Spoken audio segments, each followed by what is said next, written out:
जो तुम्हें मारना चाहता है। वो देखिए राजा, वो बड़ी बड़ी मछलियां मुझे भोजन बनाने आ रही हैं। आप शीघ्रता से मुझे जल के साथ अपनी अंजलि में ले लें और मुझे राजप्रसाद ले चलें। और हम अपनी तपस्या का त्याग कर दें। तपस्या का त्याग तो आप पहले ही कर चुके हैं। अब शीघ्रता करिए, अन्यथा मैं किसी बड़ी मछली का भोजन बन जाऊंगा।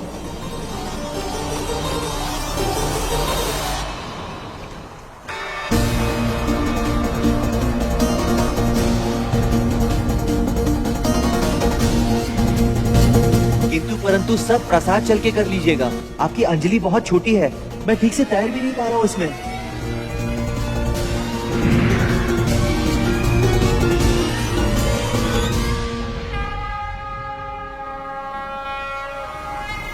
श्री हरिव्रत सत्यव्रत महाराज की, श्री हरिव्रत सत्यव्रत महाराज की, श्री हरिव्रत सत्यव्रत महाराज की, श्री हरिव्रत सत्यव्रत महाराज की।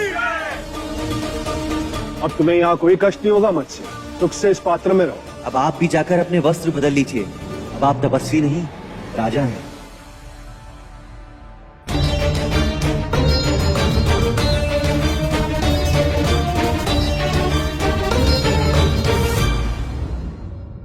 मुझे तो आपकी बात पर विश्वास नहीं हो रहा। भला कोई मत्स्य बातें कैसे कर सकता है? इनका स्वर सुनकर ही तो मैंने तपस्या का त्याग किया था महारानी। ये हमें कोई साधारण मत्स्य नहीं लगते। ये कोई त्रिकादर्शी दिव्यात्मा है। आप भी इनसे भेंट कीजिए।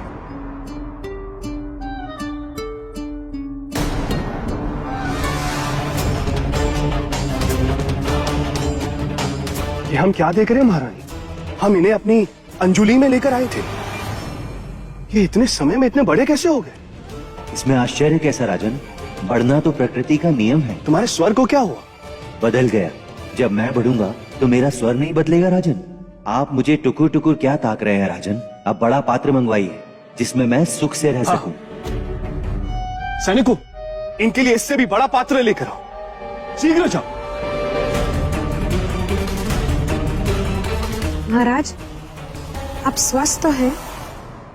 हम स्वस्थ हैं महारानी, मगर चकित हैं। समझ नहीं पा रहे कि ये है कौन।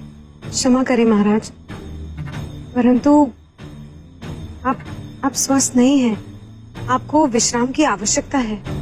नहीं महारानी, हम बिल्कुल ठीक हैं। हम कहीं नहीं जाएंगे। महाराज, आपने तो कहा था कि मुझसे बात करते हैं, पर हमें तो इनका स्वर सुनाई नहीं दे रहा। मैंने तो आपसे पहले ही कहा था राजन, तपस्या के प्रभाव से आप मेरी मत्स्य भाषा समझ पा रहे हैं। भूल गए?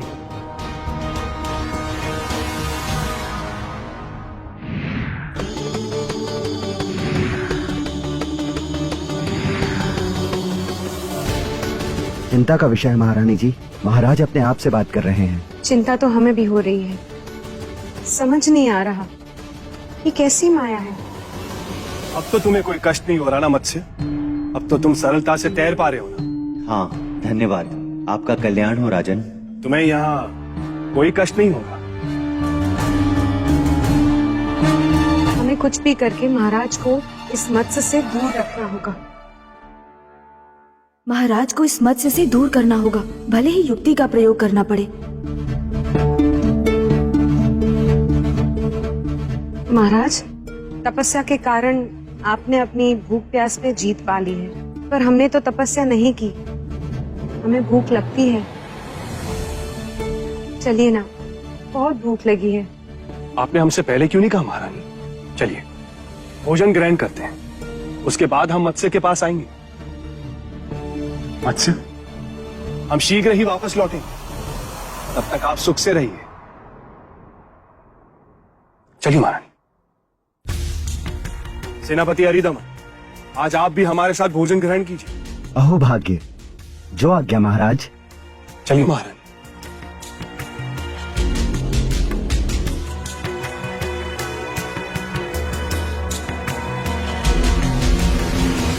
राजा, मुझे बहुत कष्ट हो रहा है राजा।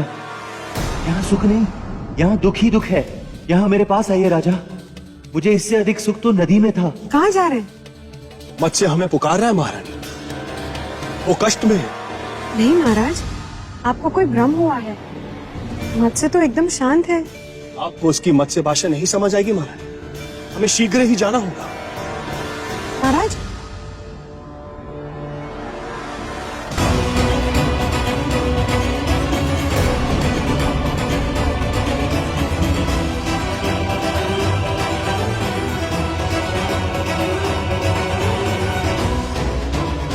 महाराज, यह कोई साधारण मत्स्य नहीं है। कोई कुछ ही पलों में इतना बड़ा कैसे हो सकता है? कुछ ही पलों में तुम इतने बड़े कैसे हो गए? प्रश्न बहुत पूछते हैं आप। मेरे कष्ट की तनिक भी चिंता नहीं है आपको? यदि ऐसी स्थिति रही तो मैं मर जाऊंगा राजा। आपने मेरी रक्षा का भार मुझे मार डालने के लिए उठाया था क्या? महाराज, मत्स्य क्या कह रहे हैं? पात्र छोटा हो जाने के कारण इन्हें बहुत कष्ट हो रहा महारानी। हम अभी इससे बड़े पात्र का प्रबंध करते हैं। इन्हें कष्ट नहीं होना चाहिए। ये हमारे पुण्य के कारण ही यहाँ पधारे हैं। पधारे हैं नहीं, पधारे थे। अब हम अपनी उसी नदी में लौट जाना चाहते हैं। सुनिए राजन, आप मुझे पुनः वहाँ ले चलिए और जब मैं नदी में छलांग लगाऊं तो आपकी रानी के अतिरिक्त वहाँ कोई और नहीं होना चाहिए। हमसे कोई भूल तो नहीं हो गई ना मत्स्य? पहले तो कोई भूल नहीं हुई थी। आपने मेरे जीवन की रक्षा की थी, हर प्रकार से मेरा ध्यान रखा था, परंतु अब आप भूल रहे हैं। आपको मेरा कष्ट नहीं दिख रहा राजन? शीघ्र चलिए यहाँ से। जो आ गया मत्स्य। महारानी, हमें शीघ्र ही मत्स्य को नदी तक पहुंचाना होगा और हमारे साथ आपके अतिरिक्त और कोई नहीं चलेगा। नहीं महाराज, इन्हें वापस मत भेजिए। नहीं महारानी, हमें मत्स्य की आज्ञा का पालन करना होगा। इनके रोष हमारे लिए उचित नहीं है। चलिए महारानी, पात्र उठाइए।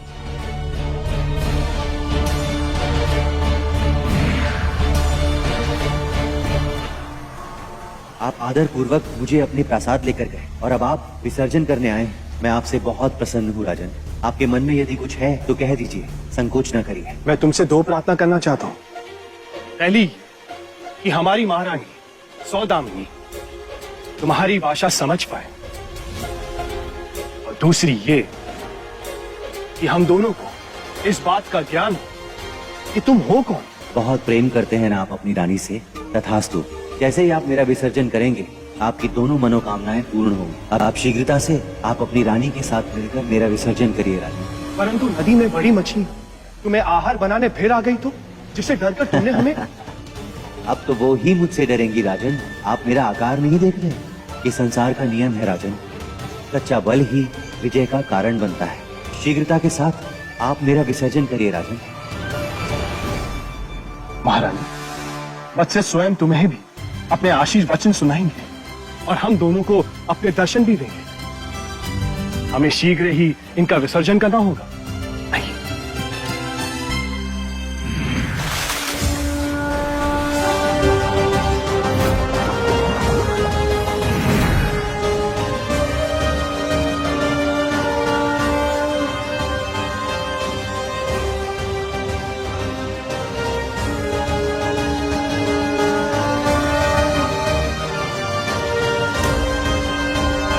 हमारी बात ध्यान से सुनिए सत्यव्रत।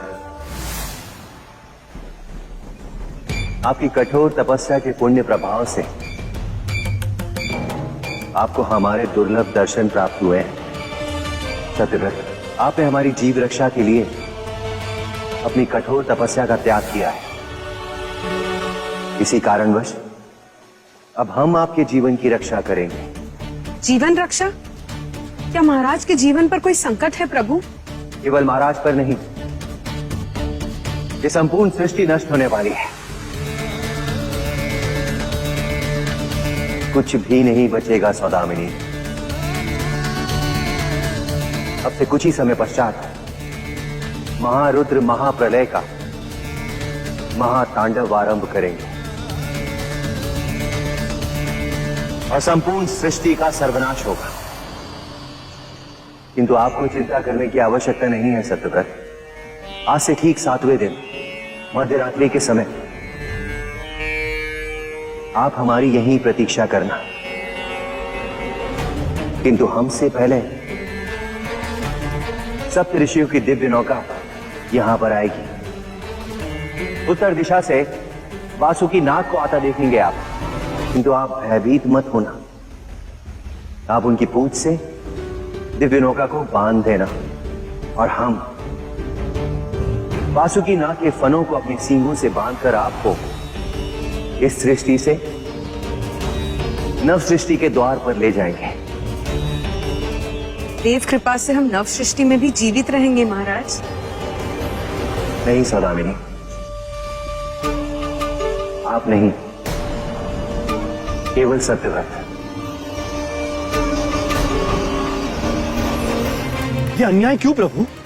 यह न्याय नहीं, ये विधि का निश्चित विधान है। अर्जित किए हुए पुण्य केवल उसी जीवात्मा के काम आते हैं जिसने उसे अर्जित किया है। प्रभु, यदि हमने अपने समस्त पुण्य महारानी को दान में दे दिए तो? तब भी निर्णय हमारे हाथों में नहीं है। महाप्रलय के काल में जो भी निर्णय होगा वो महारुद्र का होगा। यदि उनकी इच्छा होगी तो सौदामिनी आपके साथ दिव्य नौका पर जाएंगी। किंतु प्रभु, मैंने हमेशा ही आप ही की पूजा अर्चना की है, आप ही का ध्यान किया है, आप ही का नाम जपा है प्रभु, तो महारुद्र मेरी क्यों सुनेंगे? सत्यव्रत, हम में और महारुद्र में तनिक भी अंतर नहीं है। आपने हमारी पूजा करके महारुद्र को भी प्रसन्न किया है। अब हम प्रस्थान करते हैं। सत्यव्रत, आप वनस्पतियों के बीजों और जीव जंतुओं के जोड़ों को एकत्र कर लें ताकि नव सृष्टि में उन्हें भी स्थान मिले।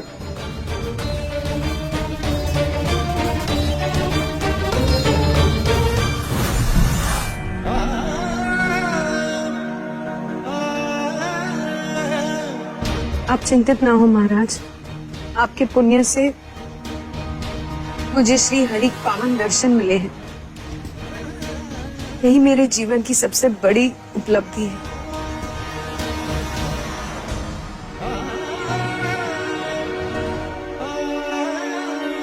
श्री हरि को अपने भक्त की इच्छा का सम्मान करना चाहिए था कान्हा।